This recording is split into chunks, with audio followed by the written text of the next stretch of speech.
Mataji, good morning everyone. Let's bow down to Shimataji, praise our Mother Kundalini and put Bandhan.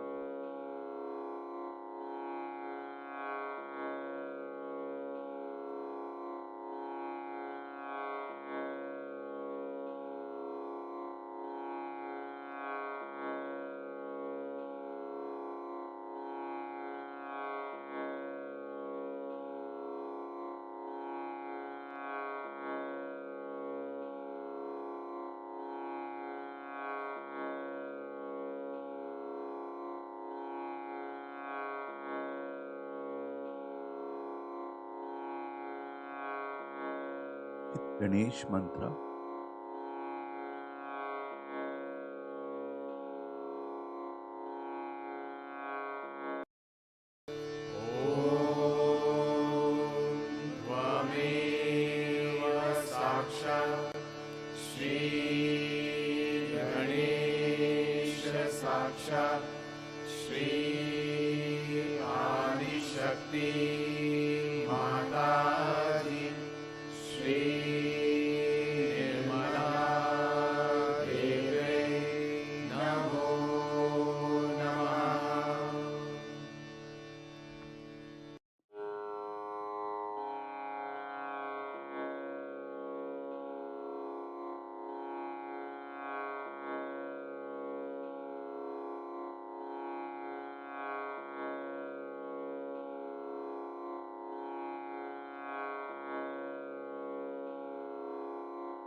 Let us balance our left channel.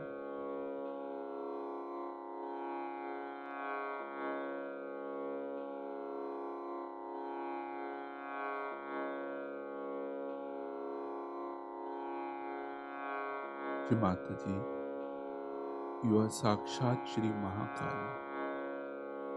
You are Sakshat Shri Ganesha.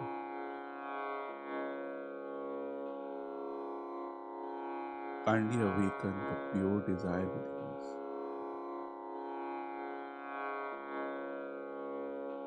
Remove all the imbalances on our left channel through the Mother Earth.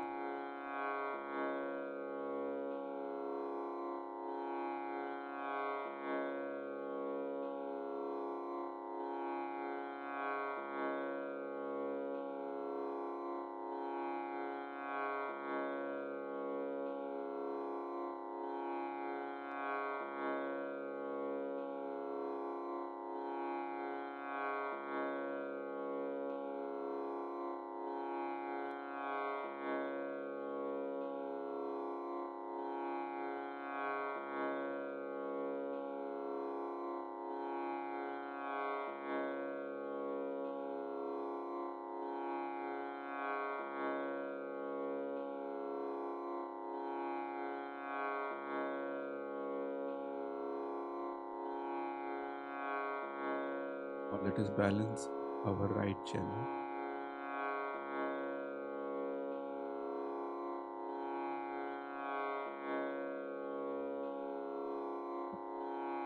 Sakshat Shri Mahasaraswati. You are Sakshat Shri Hanuman.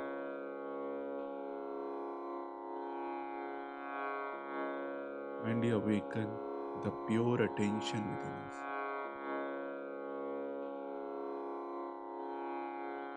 Kindly remove all the imbalances on our right channel through the sky ether element.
Let us bring our attention on our Sahasrara.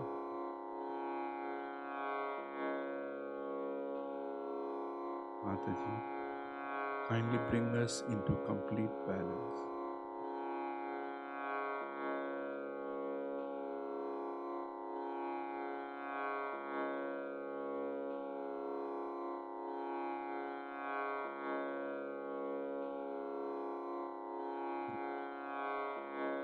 Thoughts from past and future.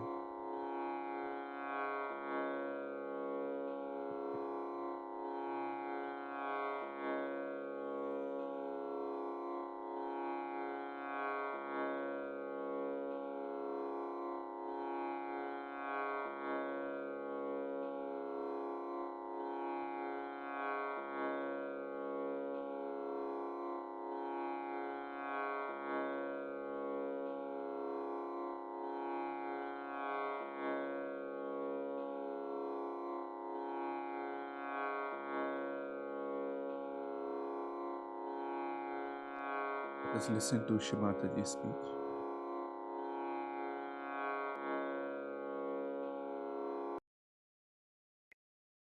You all enjoyed the music, and I was very happy at your enjoyment.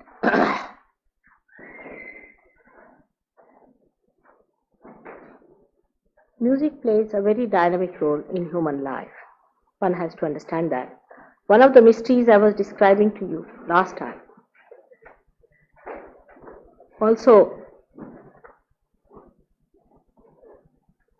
created by Nad, they call it Nad. You can say the Logos or the first sound, the Om, the Brahma. The sound, first time, the sound that was created when the primordial mother or the primordial power of divine love, the power of God separated from God Himself. God was the witness of the play of the divine power. There is no difference between the two. God Almighty and His power are just like the sun and His rays. For us, for human beings, it is impossible to conceive the mystery. Moreover, in our ego, we think that we can understand Him. Is another mystery for me. But to me, it's a very sweet thing to see that human beings trying to comprehend the mystery of God. It's like a little child trying to understand the table work of his father. Or could be much more. But this sound, the first sound, which is described as also Logos, I believe, is the sound of this primordial power, of this divine power, that has created the whole universe. Now one may say that how are we to believe that this sound exists? Of course, one should not believe. But whether you believe or not, it exists. So why not discover it? Instead of discarding something, why not discover it? It's a better way of looking at things. You should keep yourself absolutely open and see for yourself if it is true or not. For any scientific man, it is important to be an open-minded person. If he is bound by some traditional ideas or some sort of old-fashioned ideas, or you can say some sort of hypocritical ideas or fanatical ideas, such a person cannot be a scientist. For any scientist, it is important to be a very open-minded man, objective and not subjective. You remain subjectively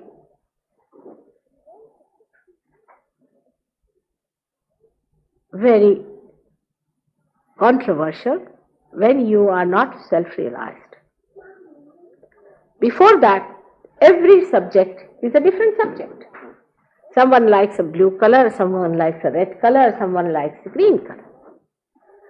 Someone likes to eat ice cream, someone likes to eat something else. Everybody is a different person subjectively.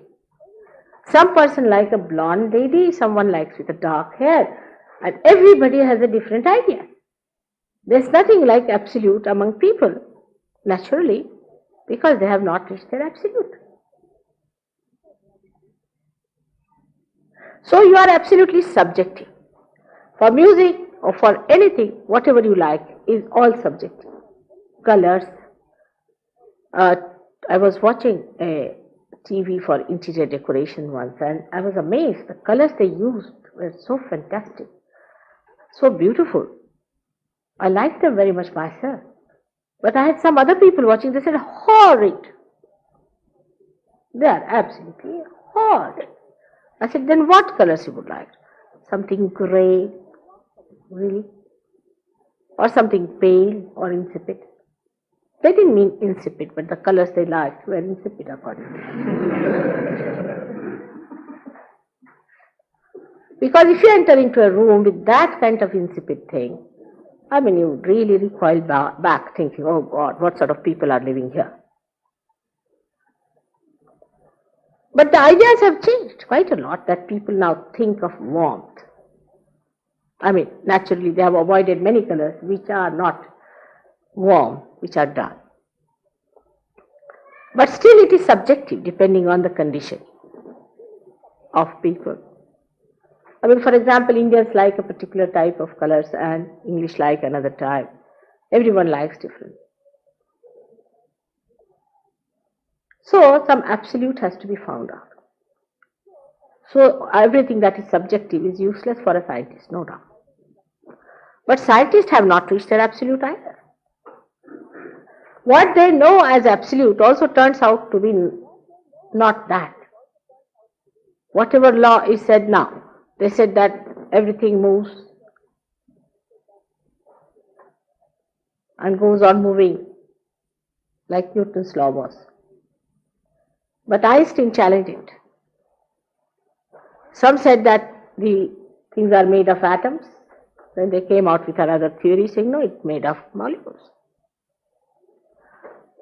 So you are also discovering something, challenging it, changing it, and understanding it. Whatever looks today the truth may not look the truth tomorrow. So this is not truth. If the truth is changing, it cannot be the truth. There's something illusory about the whole thing. Because what you think today as the truth doesn't remain as the truth tomorrow. So there's some sort of an illusion that is working in between. Something you like in childhood, you may not like it in your old age. It's all the time changing. The subjective mood depends on so many things. Your family, your treatment, your childhood, your parents, your relations, the country you are born, the culture you are brought up in, everything gives you this personality which has that subjective feelings or subjective understanding. Now the science confuses more when you see that whatever we have produced through science has not given us joy. Our hearts have become just like stones. And we have created devils and devils and devils, like atom bombs and hydrogen bombs and this and that.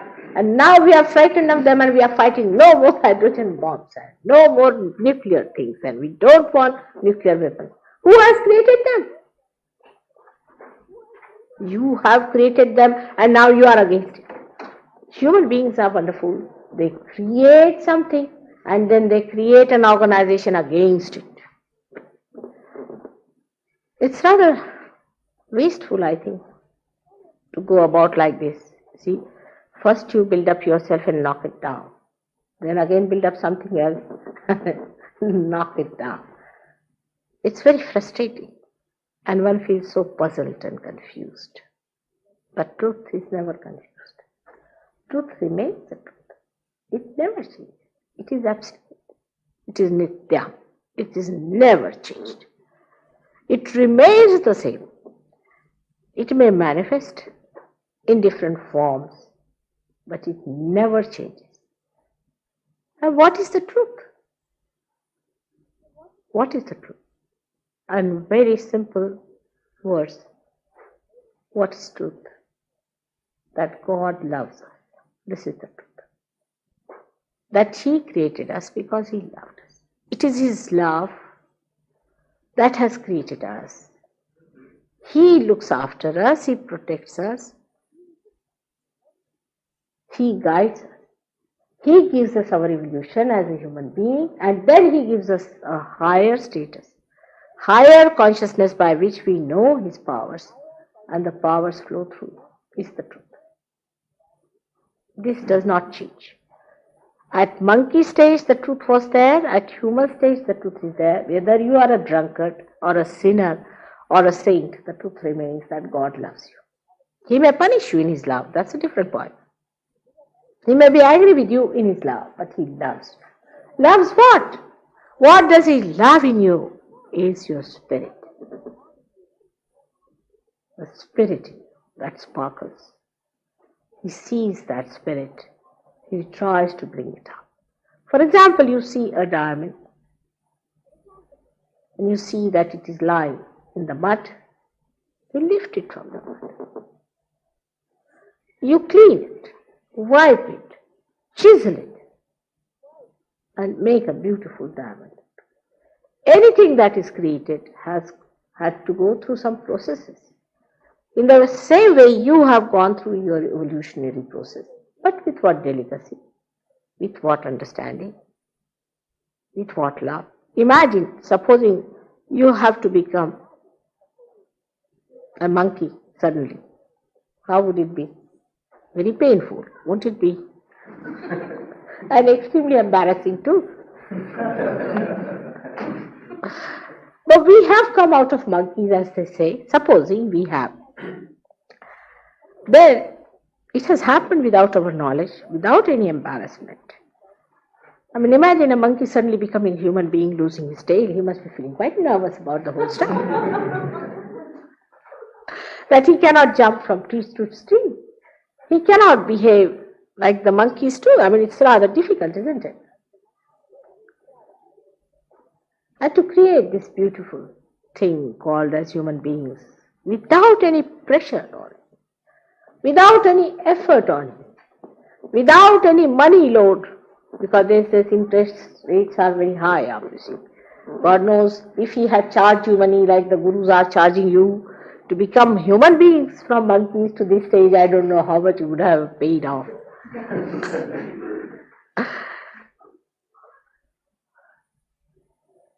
That's the thing, is that he loves us. And you can't understand his love. That his love is his own satisfaction. He loves you because he enjoys his love. His nature is to love. That gives him completeness. That gives him his own meaning. That is his play. That is his joy. And that's the only truth. Everything may change in this world, but that truth remains. If you have this faith within you, that he loves you, despite the facts that you have had bad problems. It's all human beings who create problems for you. God doesn't create any problem for you. You do not know how much he looks after you. How many problems you have created for him, so that there is a barrier between his grace and you. People have created mountains and mountains between him and themselves. They don't want to have him. He's there to pour down all that he has. And here, such a big balloon of an ego carrying you through without receiving a single drop of that grace. So, we have to understand that we are still children. And children have to behave like children.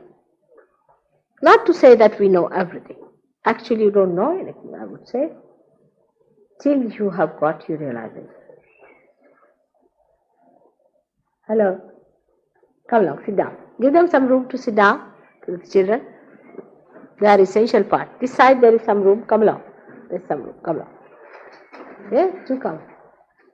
Do come in. Yes, come along, come along, come along. Hello.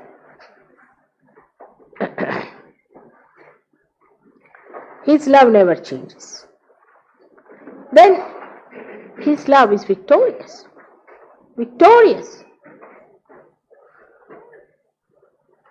It surpasses all the efforts of human beings to lose. Everything we do, everything that is possible under the sun, to make him unhappy, frustrated, angry. Whatever good he does to people,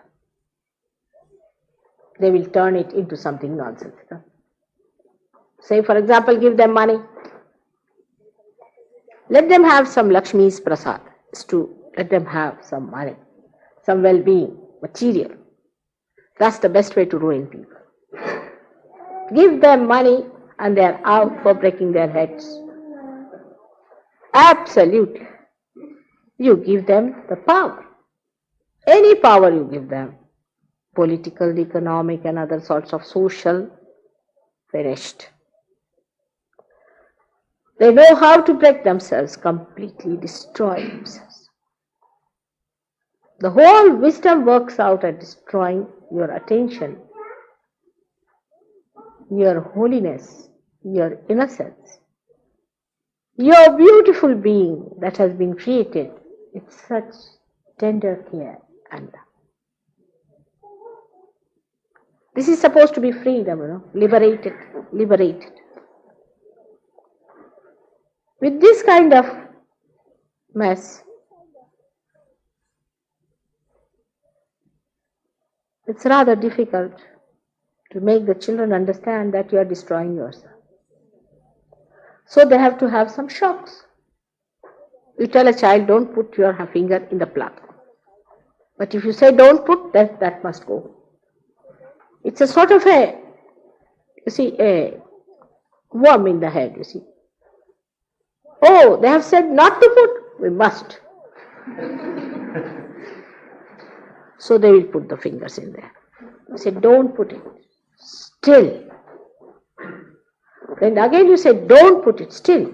Then you say, all right, go ahead. And then they get a shock. It can be serious. But what to do? They don't want to listen to it. I can understand children. And some very old people are like that. I've had very funny experiences of old people also. We had a gentleman here, a high commissioner, long time back. Indian people have a speciality in appointing very old people as ambassadors. Shaky, I don't know. Americans also do that. And this gentleman was standing next to another gentleman whom we knew very well. So we went there and he said, "Me, Mr. Gupta." I said, "Look at that, this fellow's name is something else." Say his name was, we can say, Mr. nothing to do with Gupta, but a Varma. So he says, "Sir, I'm sorry, my name is Mr. Varma." He said, "What did you say? You mean I said wrong?" He said, "Not that, sir, but my name is Varma." So another fellow comes in. He says, "Please meet Mr. Gupta." He says, "Sir, I'm sorry, my name is Varma." He said, "You mean to say I'm telling it wrong? What do you mean by this?" I said, "Sir, but my real name is Varma. Everyone knows me. Doesn't matter. You mean I'm telling you wrong names?" Then another fellow comes. He said, "Now meet Mr. Gupta." So the gentleman said, "But I know him. He is not Gupta. He is Varma. How do you say Varma?" "But because I say he is Gupta." In the same way, the children are obstinate. It's all right. But what about the in-betweens? The people who are grown up, who are mature, who do not suffer from senile decay, are supposed to be sensible at the helm of affairs, very responsible people. You see them and you don't know whether to put them as children or senile, where they stand. One can't understand their obstinacy and their stupidity. The way they deny all that is divine, all that is beautiful, and just run headlong towards ugliness and unholy, inauspicious. And then they end up with something tremendous that has no chance for them to return. Something horrifyingly powerful that engulfs them.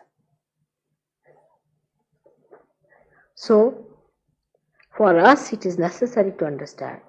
Basically, when you come to Sahaja Yoga, you must have your wisdom intact. If you have no wisdom, it's going to be very difficult. I have seen people walking out of lunatic asylums and coming to Sahaja Yoga because the door is open to anyone who wants to come here. It's free too. Anybody has no place to go anywhere, they come round here, or they go to some cinema show, they didn't get the tickets, can come and sit down here also. Possible. There could be all kinds of people coming down from all kinds of places. But though Sahaja Yoga opens doors to everyone,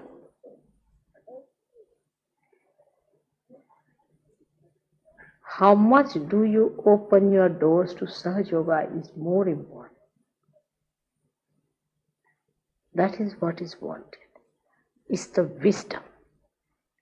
Wisdom to understand that we have not found the truth and we have to find it.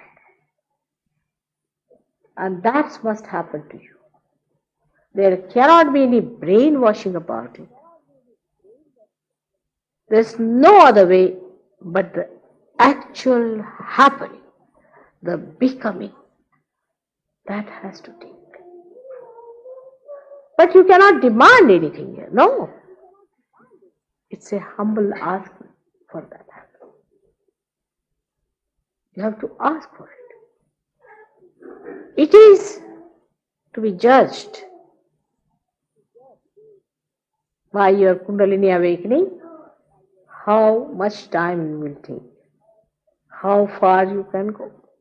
Without that, we just can't say. You see, there are people, can you give me realization in 5 minutes, mother? On the phone, I hear the voice. I hear the vibrations. Oh God. I said, can you come tomorrow? Then will you give me in 5 minutes? I said, then can you come day after? I know I can't give in 5 years. Because vibrations are hard. I have to work. I have to work for that person. Then he calls me. I said, come now today, my child. Mother, give me my realization. It's the attitude, very important. If you have aggressive attitude, Sahaja Yoga doesn't work out. You are all welcome. You are welcome in my heart. There where the rebirth takes place, no doubt. But you should value the love of God and should know that He loves you. And you have to be humble to receive it. That the grace should flow on you, that you should be gracious to receive it. Imagine you go to some place as a guest and there a big dinner is laid down and you go with a big thump on the table and you say, how dare you do this? Then they'll say some lunatic has walked in, they say, oh, get out. That's exactly what happens to many people who come down. In Sahaja Yoga, you have to have a balanced sign, balanced wisdom. Wisdom that gives you a balance. If you keep that for a month, I'm sure you'll establish yourself fully. And it will work. It's your own. It's for yourself. You have to have it. You have every right to have it. Agreed. Everything is yours. But you have to have little patience with yourself, respect and attention. This is very important. Then this Brahmanad I was talking about, this Omkara, is made of 3 powers within us, Uma, and these 3 powers are called as Mahakali, Mahalakshmi, Mahasaraswati in Sahaja Yoga. These are the 3 powers that exist within us. This Mahakali power is on the left hand side, as you see, which comes from the right, comes down, is the power of desire. Right hand side power called as Mahasaraswati comes from the left to the right, and the center one is the one called as the Mahalakshmi power, which gives you your evolution. So you have a left-sided power which is called as Mahakali, is the power of desire. The right side one is the power of action, and the central one is the power of evolution. The third one, the center one. The center one is the one that has created you into a human being. This is the subtle power within us, but we have expressed them in the gross, that the left and right sympathetic nervous system are expressed by left and right sided power, and the parasympathetic nervous system is expressing the central path called as Sushumna, as far as we have achieved in our human awareness. So in our human awareness, we have reached a particular point. To go beyond this is the modern problem, is the latest, the extra, what do you call that, ultra modern. Ultra modern problem is how to raise our consciousness to that point where we become one with ourselves, with our spirit. Otherwise you have no meaning to your life. You don't know why you exist. You may go to 100 places, do what you like. You have to find out yourself. And that is done by the power within you called as Kundalini, which rests in the triangular bone in the coccyx in 3.5 coils. And we try this through all these centers, 6 which are placed above it, and gives you your baptism, where the Kundalini breaks through this point called as Brahmarandra, near the fontanelle bone area, and you achieve that, you become that collective being, so that you start feeling a cool breeze flowing in your hand and feeling the different centers which the become. And the whole system starts changing, the priority starts changing, and you start seeing the working of the divine power. That is love. Not the love that we understand is limited, but love that is emitting all the time, ceaselessly. The love that knows, the love that loves, the love that coordinates and cooperates and runs this whole world. That's the truth. The rest is all falsehood. Is all illusion. Is that power managing everything in this world? The rest of it is all a fake. That's what we have to achieve. That's how I hope you are. May God bless you.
त्वमेव साक्षात् Shri Mahalakshmi Mahasaraswati Mahakali त्रिगुणात्मिका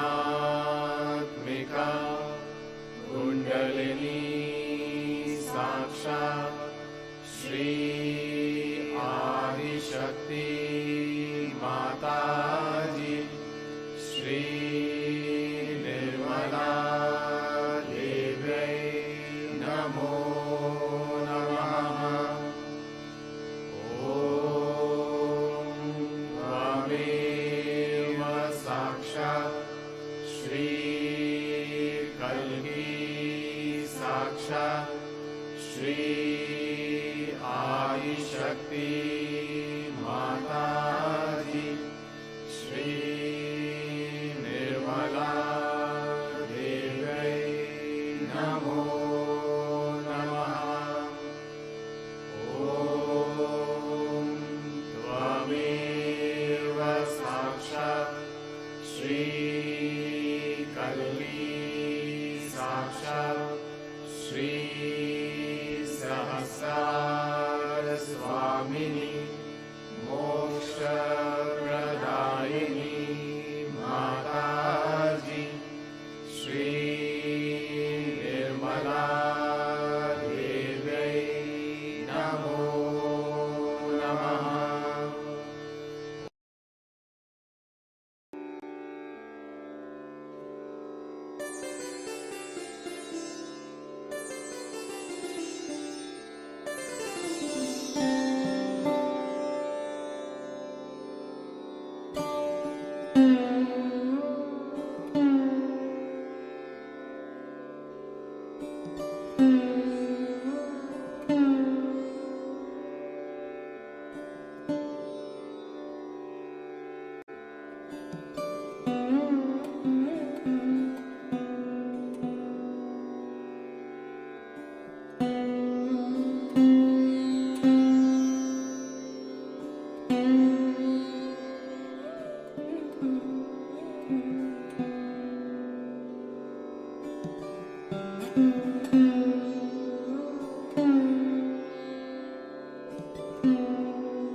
Mataji,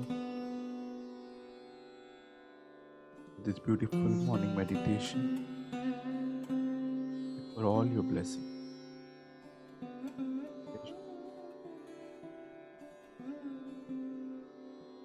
Just bow down to Shri Mataji and take Bandhan.